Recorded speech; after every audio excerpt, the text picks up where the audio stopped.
coming along this afternoon. I hope you've had a fabulous day.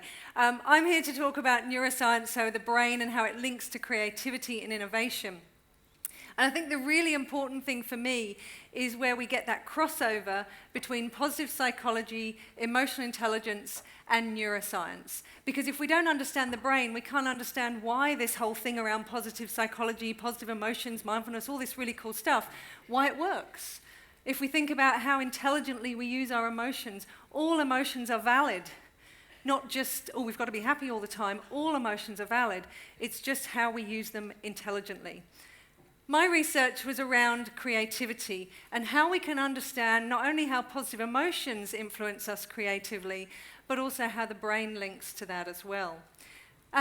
And I think it's really interesting, but I thought we'd be a bit creative this afternoon, and I'd actually do some creativity with you. So I'd like you to look at the picture up there, and I'd like you to contemplate that image, what it depicts. Because this is the interactive element, where in a moment I'm going to show you another image. And your job is to think in 30 seconds of as many creative, innovative ideas of what you could do with the image that you're about to see on the screen. But first of all, I thought I'd get you to contemplate this one, just to get you in the right frame of mind. Okay, is everybody ready? You're going to have 30 seconds to come up with as many things as possible to do with the thing that you're about to see on the screen.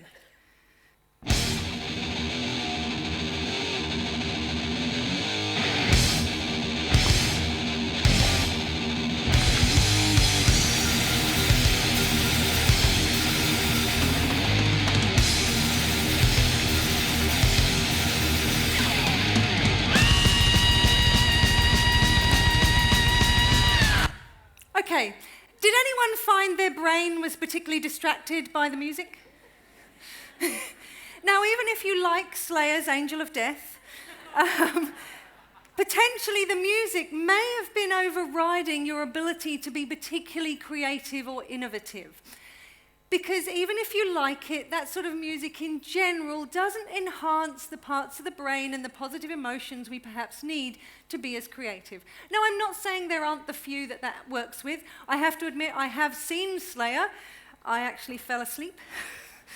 But it's really interesting. When I ask you to be creative and innovative, it's interesting to think about which bits of your brain are actually working during that period of time, those 30 seconds. Now, I'd love to know, but I think asking 1,200 of you what you came up with in those 30 seconds is going to be a bit hard. But I'd love to know some of the things that you came up with. Now, my guess is some of you probably said you can put water in it or liquid in it. Yeah, some of you probably thought, oh, you could put flowers in it. Yeah, did anyone think, oh, you could hit someone over the head with it and use it as a weapon? Yeah, excellent, good. Music obviously worked on you guys. But my guess is your brain wasn't at its most innovative during those 30 seconds, because while you're distracted by other things, it's not so conducive, then potentially it's hard to be as innovative. So what we know about the brain are several things. We know there are different parts of the brain that fire when we have that moment of creativity. But we also know there are different parts of the brain that fire depending on the type of creativity. So we have types of creativity that involve the aha moment. That moment when literally you go bing and you've just got your eureka moment, your aha moment, the moment when everything just pops into your head fully formed. But we've also got another part of our brain that seems to be required with the innovation that comes from piecing and pulling things together. When your brain kind of digests and sees patterns and notices things and creates via that method. But the other thing we know, and for those of you who've sort of seen me talk before, you'll know I often talk about the brain and the importance of fuel. And if we think about the fuel that your brain needs in order to work well, one of those key things is dopamine. And dopamine I often think is the fuel that drives the way your brain fires. And the interesting thing is, if you're not filled with fuel, if you don't have that dopamine levels high, it's again way harder to be innovative and creative. Now, for some of you this afternoon, you might be hitting a bit of a slump, who knows, or you might have just revived yourself. but potentially your dopamine levels may be a little bit lower than they perhaps were first thing this morning. So sometimes we actually find that when we have our best creative moments, it's actually in those moments where our brain is filled with fuel. So you often hear the stories, and maybe you've got your own story, of where you've had one of those creative moments when you've been walking the dog or in the shower or doing nothing in particular. Has anybody ever had one of those moments? Yeah, one of those moments where it just goes, oh, and everything seems to come to fruition. Generally, when your brain is full of fuel, not when it's full of thoughts and distractions and activities and things on your to-do list. So we actually need a bit of a blank slate in order to have those moments of creativity and innovation. So I thought I'd share with you a few other things. When we have the moment of insight, I mentioned that there are particular parts of your brain that tend to light up. One area is around this anterior cingulate cortex. So you actually have a lot of gamma wave activities, like a burst that happens just before that moment of insight in that particular area of your brain that denotes literally that insight moment. And again, I thought rather than share it with you, I'd sort of test it. So we'll see who's in the right state to be having one of those moments right now. So what I'm going to do is do a very, very standard insight test, which I'm sure some of you have heard of before. And they're kind of, I don't very often swear, as my team would tell you, but they're actually called CRAP, as in compound remote association problems. Which is kind of a bit naughty, really. But anyway, so if you come across them before, basically it's 3 words, and you have to find the common denominator. So all I'm going to do is give you about 10 seconds. I'm hoping some of you will have that flash of insight prior to that. If you're thinking maybe it's not going to come, just focus on that anterior cingulate cortex and send some gamma waves there, and you should be good. Everybody ready? Okay. Cheese, thank you. Heard that one. Good, good. Pin, good. Fire, good. So these are when you have that moment of insight. You're not searching for it, it kind of pops into your head. Sometimes you might be searching and as soon as someone said it, you go, oh, yeah, of course. Because it looks so obvious, but for some of us it just pops in. And that's when a particular part of your brain is active. So there was a few other things when I did my research that I found very interesting. Is we looked at various demographics around people who have those moments of insights. Interestingly, unfortunately, we found as we got past sort of the 30 to 45 bracket, those moments of insight seem to decrease. So clearly we need to work a lot harder on activating that part of our brain if we really want that to work well. So age made a difference, but here's the interesting thing. First of all, show of hands if you have a master's or a PhD. Okay. Sorry to disappoint you. Interestingly, as education increased, moments of insight decreased. Now, I have my own theories of why this might be, and I'm sure you can have your own as well. But is it fair to say when you do a master's, when you do a PhD, you have to critique a lot? You have to kind of rip things to shreds, look at things, be critical about various bits and bobs.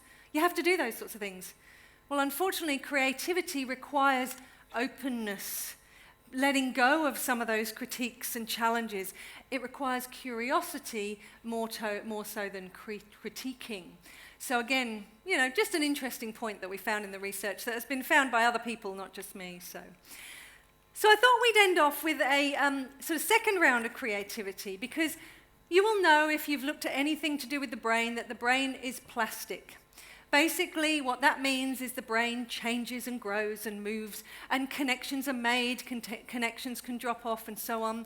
I found a fascinating study I read that came out of China that found only 8 weeks of integrative mind-body mindfulness practice grew white matter in the prefrontal cortex. Isn't that amazing? If you don't know what white matter is, basically you've got the neurons and then the pokey bits, the dendrites that connect them together. The white matter is the pokey bits and the myelin sheath that connects everything. Basically, it means your brain works better. 8 weeks, how cool is that? We also know from various studies around stress that within a 3-month period, the amygdala can increase in capacity. All sorts of things we know about the way the brain works. And this is why I think, for my research, it was really important to be inspired by a couple of things. So we know the brain changes. We know it can grow new dendrites, new receptors and so on. We know old ones kind of get cleaned up. We know that positive emotions, those of you who heard Barbara Fredrickson talk, we know that positive emotions can inspire a whole bunch of really cool cognitive processes, including creativity. There is a lot of research way before mine that actually looked at the power of positive emotions on being more creative and innovative. So we know all that. We also know, if you have heard of this gentleman, Matthew Ricard, poor chap, has been studied with an nth degree. We know that he can actually manipulate the activity in his brain, actually reduce the sense of compassion that he's experiencing and reduce the activity.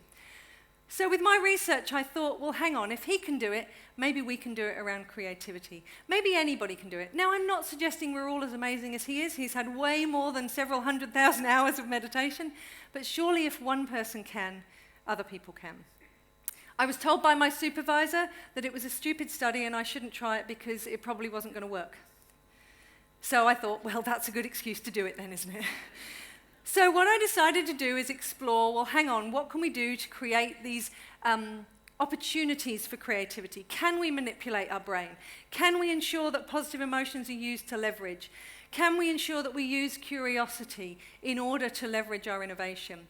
And my absolute favorite, can we ensure we are in the best possible space to be doing our positive emotion? Do you like my Wonder Woman pose? It's pretty impressive, isn't it? So I'm going to ask you, if you're prepared to be interactive for one last minute, I would like you to give me your best Wonder Woman pose, because it's going to be required for the next exercise. So if you can, if I can ask everybody up and give me your best Wonder Woman pose. And if you haven't read Amy Cuddy's work on the Wonder Woman pose, you really need to look, because it's a lot of power in the Wonder Woman pose. If you're a gentleman and you feel uncomfortable with the pants, then try Superman. So I'd like you to imagine how strong and amazing, how much positive emotion is flowing through you right now, because you're going to need it for the last innovation test. Everybody feeling good? Yeah? You're all feeling like you look really stupid, but hey, it's okay.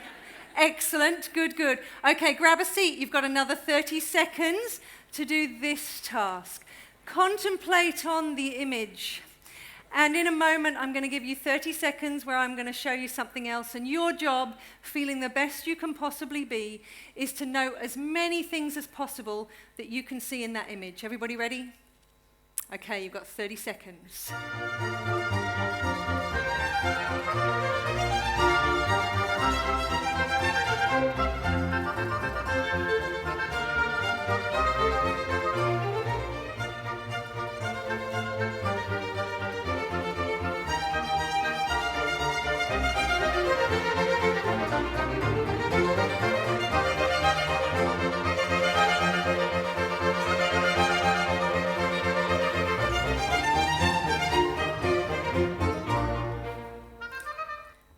Okay, how does everyone feel this time?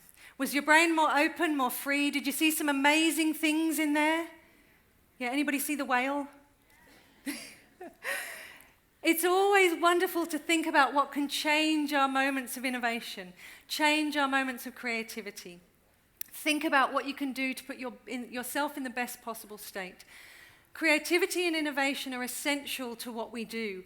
If we want to improve in business, in our lives, staying curious, staying creative. And I'm not just talking about standard versions of creativity that you might think of, such as, being able to paint or whatever it happens to be, but being creative in the way that you think of solutions, the way that you come together with ideas, staying curious about what all this cool stuff around positive psychology and well-being can do for you. We know the brain has so much power, and I hope that we can actually start to create way more ripples and change so many more things that's going to create a more compassionate, more loving, more collaborative world if we just ignite our neurons to be a little more creative. Thank you.